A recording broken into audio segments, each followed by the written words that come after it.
What makes India a federal country? We have earlier seen how small countries like Belgium and Sri Lanka face so many problems of managing diversity. What about a vast country like India, with so many languages, religions, and regions? What are the power sharing arrangements in our country? Let us begin with the constitution. India has emerged as an independent nation after the painful and bloody partition. Soon after independence, several principal states become a part of several princely states become part of the country. The constitution declared India as a union of states. Although it did not use the word federation, the Indian Union is based on the principle of the federalism. Let us go back to the 7 features of federalism mentioned above.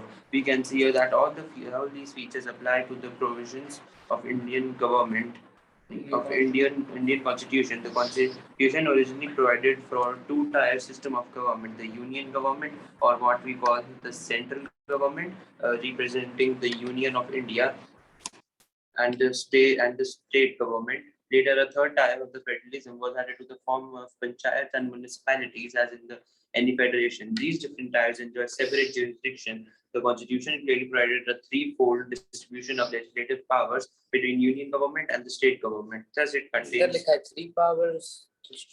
Earlier, it had two powers, ना? Union government जिसको हम लोग central government बोलते थे और एक state government. But कह रहा है कंट्री में इंडिया लाइक कंट्री क्योंकि बड़ी कंट्री है इसमें दो टायर्स मैनेज नहीं करता है, so therefore they added the third tier to the constitution at the village level which is known as Panchayati Raj system. ठीक है, तो ये 3 टायर सिस्टम है जिनके और सबके ज्यूरिसडिक्शन अलग-अलग है. Jurisdiction means the area where they have the command. तो वही अब 3 लिस्ट में हम लोग को बताए गए द 3 लिस्ट.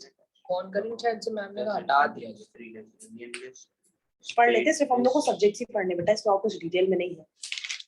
करंट दिया जाता. चलो union list. It includes subjects of national importance such as defense of the country, foreign affairs, banking, communications, and currency. So what are the subjects included in this list? Defense of the country, foreign affairs, banking, communication, and currency. They are included in the list because we need an uniform policy on these matters throughout the country. The union government alone can make laws relating to subjects mentioned in the union list. So we have already read कि union list में वो सारी चीजें आती हैं which are of the national importance. ठीक है, जो पूरी कंट्री से मतलब रखती है. फॉरेन अफेयर्स, बैंकिंग, कम्युनिकेशन के ऊपर के कोई भी लॉज बना सकते हैं and they will be applicable throughout the country. मतलब पूरी कंट्री में. इसीलिए इनको ये यूनियन लिस्ट में क्यों इंक्लूड किया? Because they need a uniform policy. Uniform मतलब single policy on these matters which is to be operated throughout the country. तो हो ही नहीं सकती, तभी तो यूनियन गवर्नमेंट को इसका मैटर दिया गया है. तभी इसको कौन देखता है? Central government for the country. ठीक है, उसके बाद है state list. State list contains of subjects of state and local importance such as police, trade, commerce, agriculture, and irrigation. The state governments, forest, trade unions, marriage, adoption, and succession. Both the union as well as the state governments can make laws on the subjects mentioned in the list.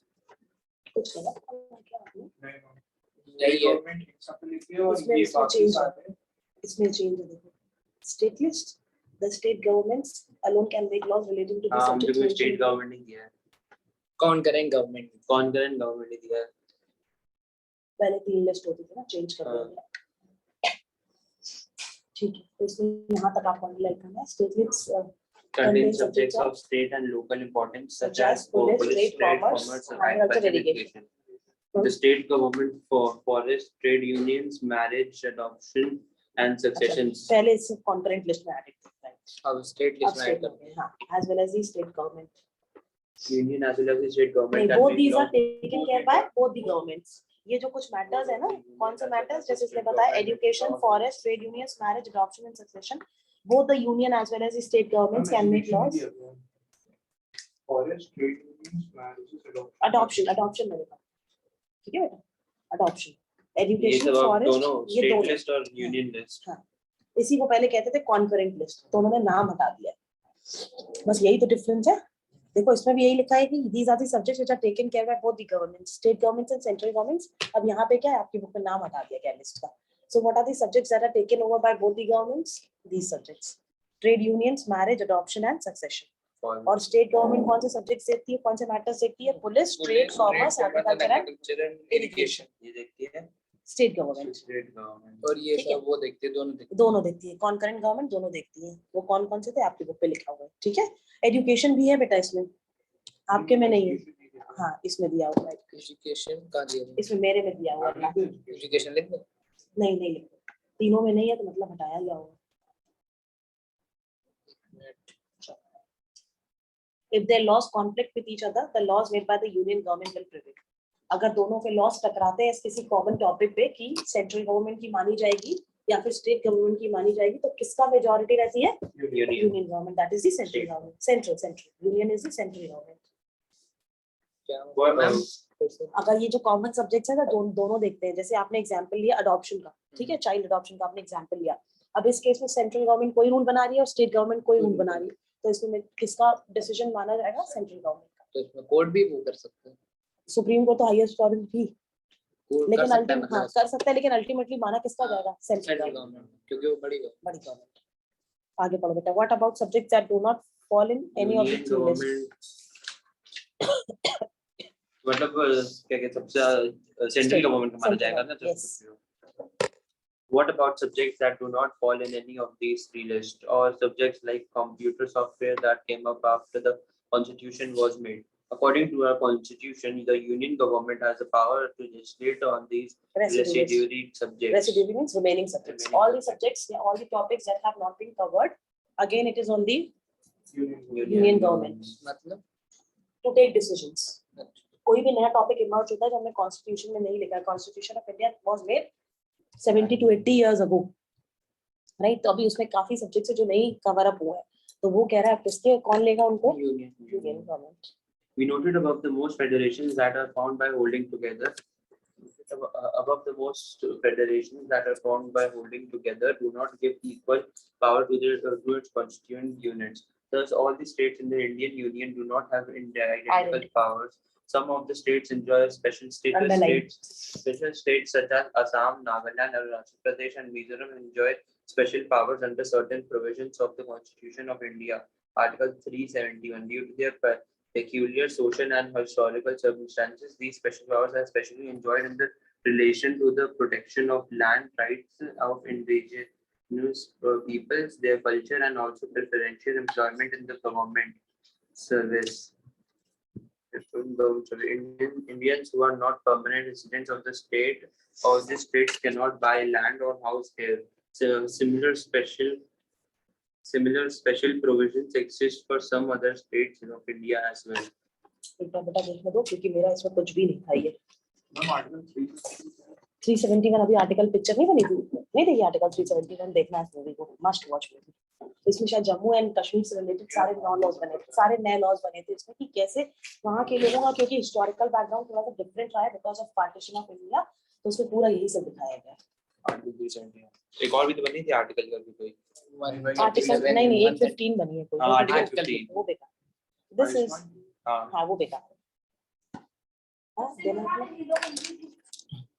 As all states in the Indian Union do not have identical powers, some states enjoy special status. States like Assam, Nagaland, Arunachal Pradesh, and Mizoram enjoy special powers under certain provisions of Constitution of India, Article 371, due to their peculiar social and historical circumstances. These special powers are enjoyed, especially enjoyed in relation to the protection of land and right of indigenous people, their culture, and also preferential employment in government services. Indians who are not permanent residents of the states cannot buy land or house there. Similar special provisions exist from some other states of India also. हाँ तो बस इसमें यही एक उन्होंने rule का example भी दिया आपको कि जो इस स्टेट को बिलोंग नहीं करता वो यहाँ पे लैंड नहीं खरीद सकता। अभी का है हाँ ये लेटेस्ट है क्योंकि इसमें नहीं, ये लास्ट ईयर हमने सब पढ़ाया हुआ है। ठीक है, अभी चैप्टर हो जाए हम लोग गूगल पे आर्टिकल 371 के तुम लोग रूल्स बताएंगे इन स्टेट्स में क्या क्या। ठीक है, आगे पढ़ो बेटा। मतलब अगर उत्तर प्रदेश के इसमें नाम लिया तो यहाँ पे कोई भी खरीद सकता है। हाँ यहाँ पे कोई भी आके रह के, जैसे हम लोग प्रॉपर्टी लेते ही यहाँ पे कितने लोगों की प्रॉपर्टी देखो, वहाँ पे वृंदावन जाते हैं लोग विजिट करने, तो वहाँ पे उन्होंने घर लेके रखे हैं प्रॉपर कि हम आएंगे तो हम वहाँ स्टे करेंगे। जैसे सुनते हैं ना गोवा में भी किसी ने कोई लेके रखते हैं कि they go and stay there, Nainital में लोग लेके रखते हैं, तो मतलब पॉसिबल है। तो यहाँ पे लिखा है तो यहाँ पे पॉसिबल नहीं है। तमिल पॉसिबल नहीं है। जम्मू कश्मीर जम्मू कश्मीर भी नहीं होता है। आसाम, नागालैंड, अरुणाचल प्रदेश मेरे में तो वही एक स्टेट अभी क्या तमिल में ले सकते हैं? तमिल से नहीं, हाँ वो ईस्टर्न स्टेट्स में है, नॉर्थ साउथ वेस्ट में, आसाम, मिजोरम, इन सब में। अभी पढ़ेंगे पूरा आर्टिकल 371। तमिल कौन सा है? वही तो स्टेट तमिल तो नीचे हो गया। तमिलनाडु। हाँ, वही वही हो गया। तमिलनाडु तमिल चलो अभी हम लोग आर्टिकल 317 पढ़ेंगे डिटेल में, पहले खत्म कर लो, अभी हम पूरा समझाएंगे। ठीक है, अभी इसमें है नहीं ना बेटा कुछ और There are some content. units of the Indian Union which enjoy very little powers. These are areas which are too small or to become an independent state, but which could not be merged with any of these existing states. These areas like Chandigarh or Lakshadweep or the capital city of Delhi are called union territories. These territories do not have the powers of the state. The central government has special powers of तभी running तुमको these union areas. Territory कहते हैं और central government is union government. मतलब कह रहा है कि कुछ ऐसी चीजें थी, इनको इसलिए इंडिपेंडेंट हमने यूनियन टेरिटरी बना दिया क्योंकि ये खुद में इतनी बड़ी थी कि इनको हमने किसी के साथ मर्ज नहीं कर सकते थे, और प्लस इनको कोई भी स्टेट गवर्नमेंट नहीं रन करता है, इनको यूनियन गवर्नमेंट रन करता है। ठीक है, union territory is govern by, Central government. Yes it is govern by central government. ठीक है, तो ये अंडरलाइन कर लो डेफिनेशन ऑफ क्यों ये यूनियन टेरिटरीज बनी। These are too small to become an independent state but which cannot be merged with any, these are called examples of the union territories. ठीक है, they do not have the powers of the state. The sharing of power between the union government and the state government is basic to the structure of the constitution. It is not easy to make changes to the power sharing arrangement. The parliament cannot on its own change this arrangement. Any change to it has to be first passed by both the houses of the parliament with at least 2/3 majority. Then it has to be, yes, One here. Lakshadweep, Andaman Nicobar, Delhi और वो दमन दीव, लद्दाख लद्दाख नहीं, लद्दाख लद्दाख हो गई। ले, हाँ ले, वो उसकी कैपिटल है शायद, 7 ले यूनिट इज द है कैपिटल ऑफ लद्दाख। 7 यूनिट है। अब 8 दिल्ली को मिला के 8 तो कौन सी दो बची? वो भी देखते हैं। एनी चेंजेस टू, ये देखो बहुत इंपॉर्टेंट पॉइंट है कि अगर आपको कोई चेंज करना है, पार्लियामेंट को अगर कोई भी चीज चेंज करनी है तो कैसे हो सकता है, ये अंडरलाइन कर लो। Any change has to be first passed by both the houses of the parliament, that is the lower house and the upper house, Lok Sabha and the Rajya Sabha, with at least 2/3 majority. ठीक है, these then it has to be ratified, corrected by the legislatures of at least half of the total states. तो ये है तरीका अगर हमको कोई भी चीज सही करनी है, करेक्ट करनी है या चेंज करनी है। आगे बढ़ो बेटा। The judiciary. The judiciary plays an important role in the overseeing the implementation of the constitutional provisions and the procedures. In case of any dispute about the division of powers, the High Court and the Supreme Court make the decision. The union and the state governments. The union and state governments have the power to raise. The union and state government have the power to raise resources by levying taxes in order to carry on the government and the responsibilities against assigned to each of them. कैसे ये लोग देश run करती है, अपना state run करती है by raising taxes. Levying मतलब by putting taxes, by charging taxes. नहीं, अभी तो यही लिखा है कि by charging taxes, taxes correct करके ये लोग अपनी रिस्पांसिबिलिटीज पूरी करते हैं। टैक्स लगा का मतलब तो हम लोग जो भी आर्टिकल खरीदते हैं उस पे देखो जीएसटी देते हैं, goods and service tax. That is आप मिंत्रा से इतना ऑर्डर करते देखते हैं जीएसटी लिख के आता है, तो और क्या करो बिल पे कोई भी आर्टिकल खरीदोगे उस पे एक इनडायरेक्ट टैक्स होता है which is called goods and service एक टैक्स। होता है SGST, खत्म हो गया सब, और एक होता है सारे टैक्सेस को CGST. मर्ज करके एक बना दिया गया है गुड जीएसटी। हाँ, उसमें होता है state goods and services tax और central goods and services tax. SGST जो होता है स्टेट गवर्नमेंट के पास जाता है, सीजीएसटी जो होता है वो सेंट्रल गवर्नमेंट के पास जाता है। एक होता है यूटीजीएसटी, यूनियन टेरिटरी के पास जाता है, सेंट्रल और स्टेट गवर्नमेंट बना दो। वो अगर UTSG तो ये ज्यादा ऐसे नहीं होता है आता. बेटा, देखो जैसे अगर हमने आज कानपुर में बैठे, हमने माल भेजा है वाराणसी, करेक्ट, तो this is an intra state, within the same state माल बिका है, तो यहाँ पे टैक्स किसको मिलता है, द कलेक्टिंग स्टेट्स। वाराणसी में क्योंकि हमने माल बेचा है तो वहाँ की गवर्नमेंट को टैक्स मिलेगा। जैसे आपने मिंत्रा से ऑर्डर किया तो यहाँ पे कानपुर की गवर्नमेंट को टैक्स मिलेगा। बात समझ आई, ऐसे होता है। और अगर इंटर स्टेट होती है, from one state to another, आपने बॉम्बे से कोई चीज ऑर्डर करी, आपके पास आई, the state of Maharashtra to the state of Uttar Pradesh, ये होता है। तो इसमें तीन टैक्स महाराष्ट्र लगते हैं। हाँ नहीं, जहाँ पे माल आ रहा है, जहाँ से माल आ रहा है वहाँ जाएंगे नहीं, ना. जो माल कल रिसीव करा जो स्टेट, वो क्या टैक्स करेगा? उसको मिलता है, टैक्स उस स्टेट को मिलती है। अगर समझ लीजिए मैंने इससे टैक्स लिया, ये है मुंबई में, हाँ। मैं हूँ कानपुर में, तुमने से सामान खरीदा, तुमने सामान लिया मैंने इससे, हाँ। तो टैक्स मुझे भरना पड़ेगा उसका. तुम्हें भरना पड़ेगा बिल्कुल, कैसे?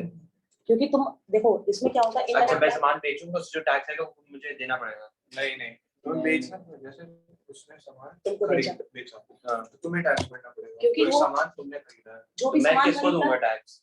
तुम किसी को नहीं दोगे, तुमने इसको जो दे दिया टैक्स, ये उसके स्टेट पास गवर्नमेंट पहुंचा ना वो। तो ये गवर्नमेंट को देगा ना टैक्स, ये ऑलरेडी पे कर चुका है गवर्नमेंट को टैक्स, ये अपना बर्डन तुम पे शिफ्ट कर रहा है। क्या होता है कमोडिटीज में जो भी हम टैक्स पे करते हैं ना बेटा, that is an indirect tax which means a burden keeps on shifting. दो तरीके के टैक्स होते हैं, डायरेक्ट टैक्स, इनडायरेक्ट टैक्स। जैसे मेरा जो भी हाउस टैक्स आएगा वो कौन भरेगा, वो हम भरेंगे, वो मेरा बर्डन कोई नहीं शेयर कर सकता है। पहले ये फॉर भरा था एग्जांपल तो हम, मुझे भरना पड़ेगा। हाँ सुनो, फॉर एग्जांपल मेरी 10 लाख सालाना इनकम, 10 लाख का टैक्स हम भरेंगे ना, ये नहीं भरेगा, तुम नहीं भरोगे, क्यों? Because that I am earning. लेकिन अगर हमने ये आईपैड खरीदा है, इसका टैक्स हमने दिया, करेक्ट? तुमने बोला मैम अच्छा लग रहा है, हमने कहा ठीक है अर्शित ये बिल है, तुमको इस पर हमको टैक्स भी देना पड़ेगा। तो इनडायरेक्ट टैक्स वो होता है जो कमोडिटी यूज करता है वो टैक्स पे करता है, उसका बर्डन शिफ्ट होता जा रहा है। आज इसने मिंत्रा से ऑर्डर किया तो ये टैक्स पे करेगा, तुमने इससे कल को वो कमोडिटी ले ली तो तुम उसका टैक्स बर्डन भी तो झेलोगे। मुझे टैक्स देते रहना पड़ेगा। बिल्कुल देते रहना पड़ेगा, जो अल्टीमेट कंज्यूमर होता है वही तो टैक्स पे करता है। कितनी बार? वन टाइम वो गवर्नमेंट के पास चला जाता है। अब मान लो तुम इससे कह रहे हो गवर्नमेंट कि पास कैसे जाएगा? क्योंकि इसने तो जब इसने मैन्युफैक्चर किया होगा तो इसने टैक्स गवर्नमेंट को तो पे किया है जो तुमसे ले रहा है। मैं सामान ले रहा हूँ छोड़ दो।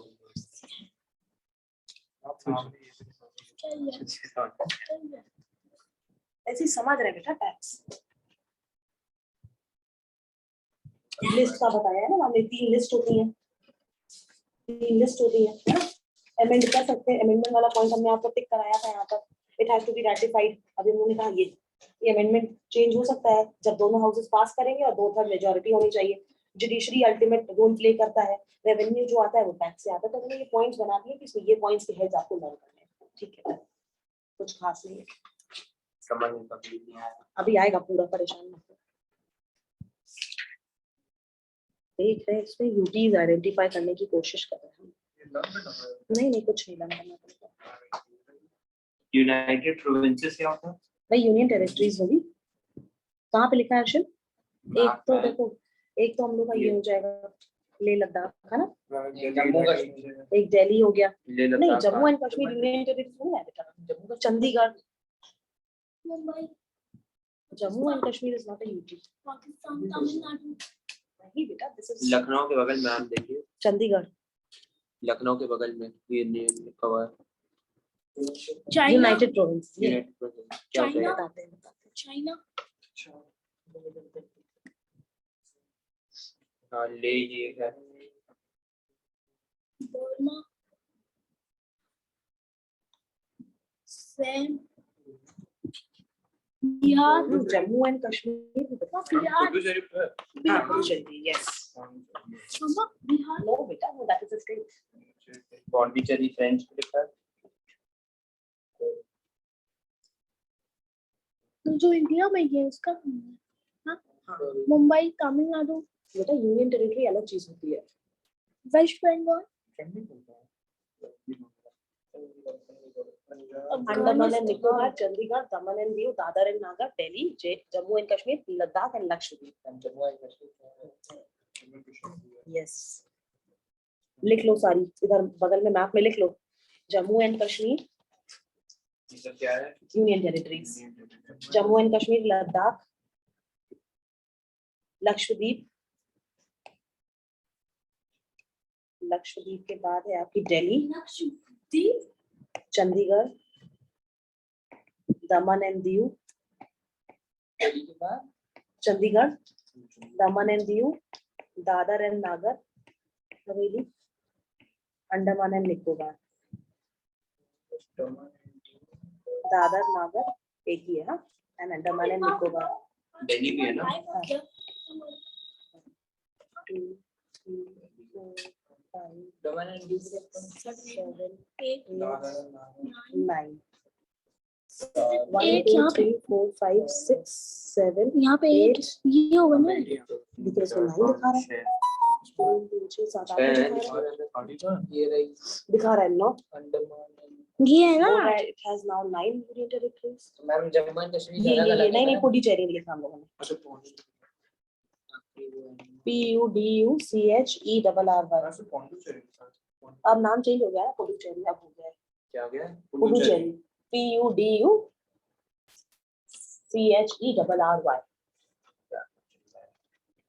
ये बहुत ही बच्चा मेरा।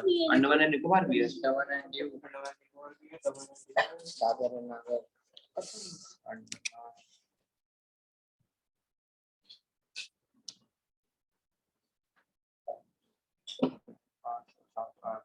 8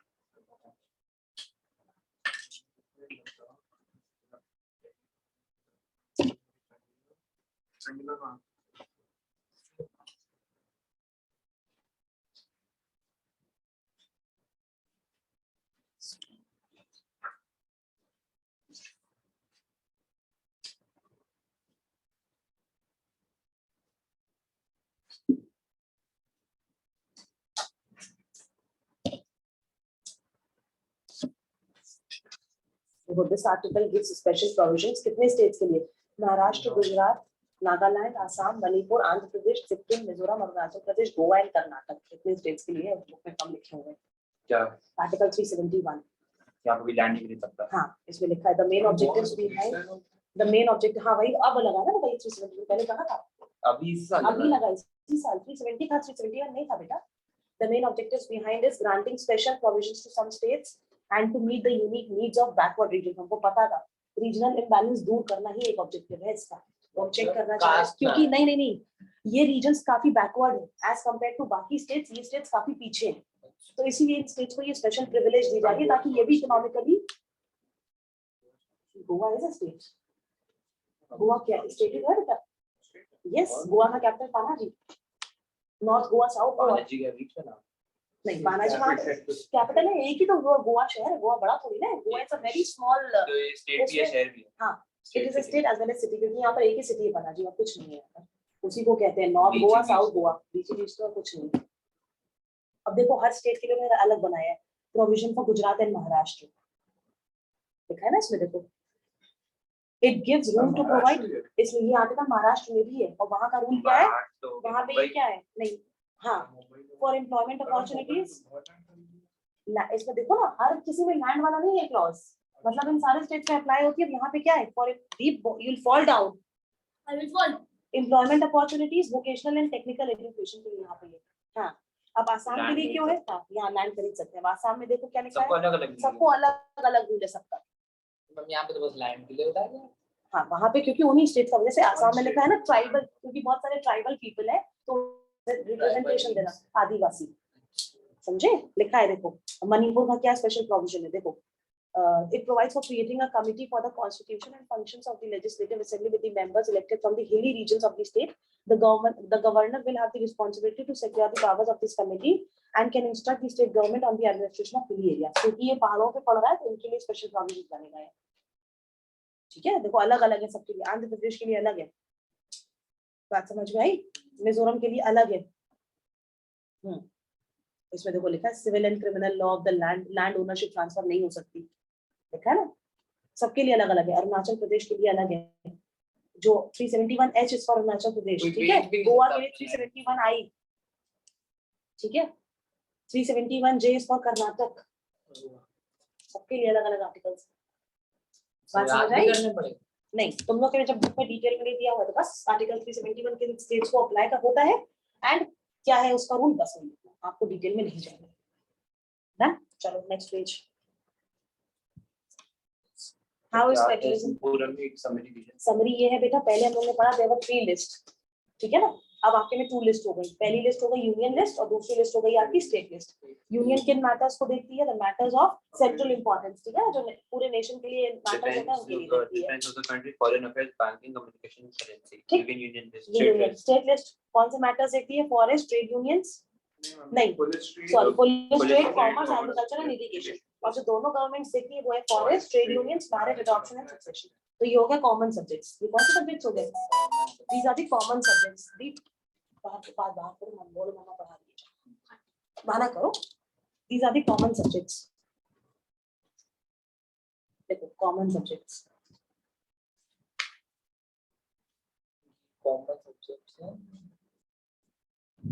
ठीक है। उसके बाद यहाँ पर हम लोगों ने क्या पढ़ा? आर्टिकल 371, ठीक है ना। Note on article 371, I give you proper note on article 371, ठीक।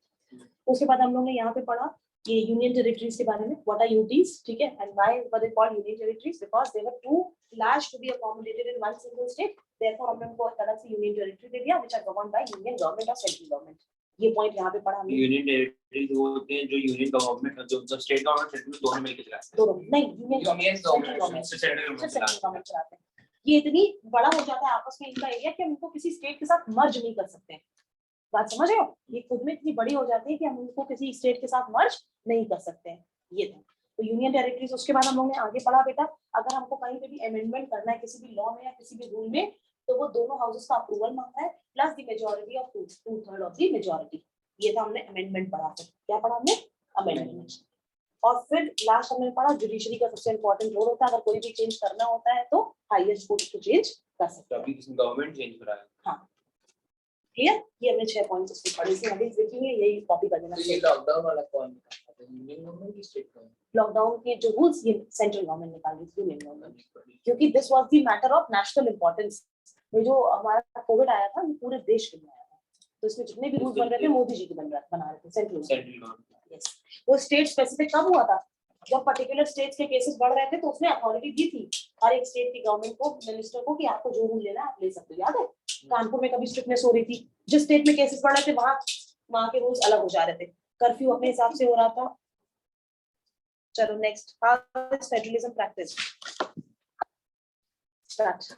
Constitutional provisions are necessary for the success of federalism, but these are not sufficient. In the federal experiment has succeeded in India, it not merely because of the clearly laid out constitutional provisions. The real success of federalism in India can be attributed to the nature of democratic politics in our country. This ensured that spirit of federalism, respect for diversity, and desire for living together became shared ideals in our country. Let's look at some of the major ways in which this happened. Linguistic states. The creation of linguistic states was the first and major test for the democratic politics in our country.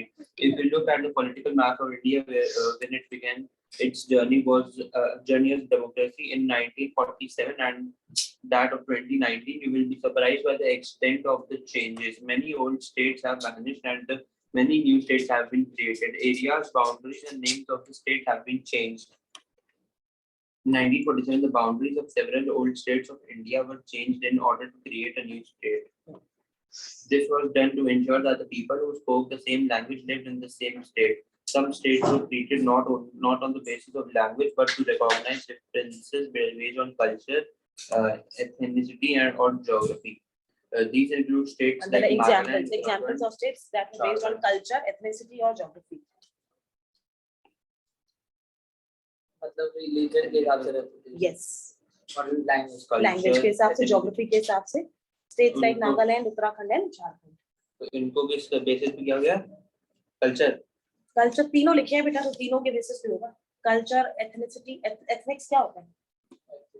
Ethics हो गए एक तरह से हमारे, ethics, moral values and principles, alright, and geographical boundaries. मतलब जो मुस्लिम area wise उनके हिसाब से मुस्लिम यहाँ नहीं है।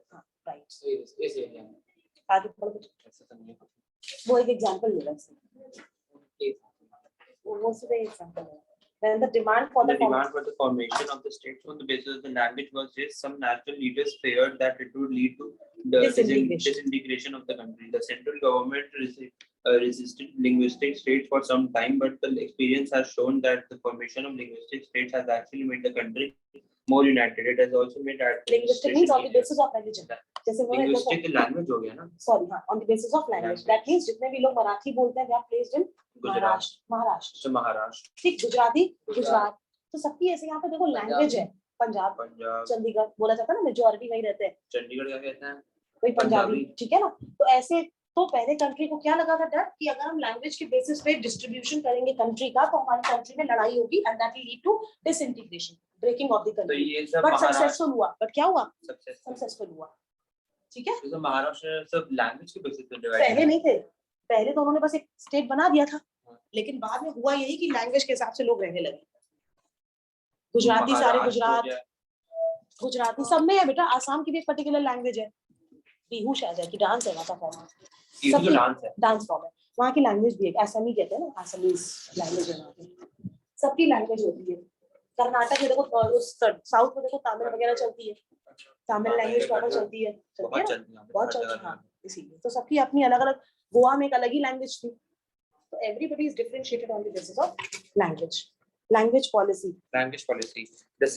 A second test for Indian Federation is the language policy. Our constitution did not give the status of national language to any one language. Hindi was Underline. identified as Hindi the was identified as official language, but Hindi is the mother tongue of only 40% of Indians. Therefore, there were many safeguards to protect other languages. Besides Hindi, there are 21 other languages recognized as the scheduled languages by the Constitution. A candidate in an examination conducted for the central government position may opt to take the examination in any of these languages. समझ के अगर आप कोई भी exam दे रहे हो जो पूरे नहीं लोग टिक करते हैं सारे एग्जाम्स देते हैं तो 21 लैंग्वेजेस आपको ऑप्शन में मिलती है 21 लिखा है आपका 2019 के हिसाब से 22 हाँ besides 22 इंग्लिश की दोगी फिर हाँ इंग्लिश इंग्लिश टोटल में आपको 22 22 मराठी टिक करना वोट के लिए क्या कह रहे वोट के लिए मराठी टिक कराना क्या होगा फिर बस मैम 0 मार्क्स है पढ़ पाओगे नहीं पढ़ पाओगे नहीं हो पढ़ पाएगा पाओगे लिख पाओगे समझ तो आती है पंजाबी भी समझ जाते पर लिख थोड़ी ना पाएंगे हम लोग See your boss. वही तो चलो Government position may opt to take the examination in any of these languages. States too have their own official languages. Much of the government work takes place in the official language of the concerned state. Unlike Sri Lanka, the leaders of our country adopted a very cautious attitude in spreading the use of Hindi. According to the Constitution, the use of English for official purposes was to stop in 1965. However, many non-Hindu speaking states demanded that the use of English continue. In Tamil Nadu, this movement took a violent form. The central government responded by agreeing to continue the use of English along with the Hindi for official purposes. Many critics think that this solution favored the English-speaking elite. Promotion of Hindi continues to be the official policy of the government in India. Government of the India. Promotion does not mean that the central government can impose Hindi on states where people speak different languages. The flexibility shown by Indian political leaders helped our country to avoid the kind of situation that Sri Lanka find itself in. अब इसमें यही है language policy में क्या बोला गया बेटा हिंदी तो थी हमारी ऑफिशियल लैंग्वेज उसके अलावा 21 और लैंग्वेज को रिकॉग्निशन दिया गया हर एक स्टेट गवर्नमेंट ने क्या बोला कि हम लोग इंग्लिश में ही सारा ऑफिशियल काम करेंगे बट इसको भी क्या बोला गया कि नहीं ये चीज गलत है कई लोगों ने इसको अपोज किया क्यों अपोज किया कई लोगों ने इसको बेटा कि हम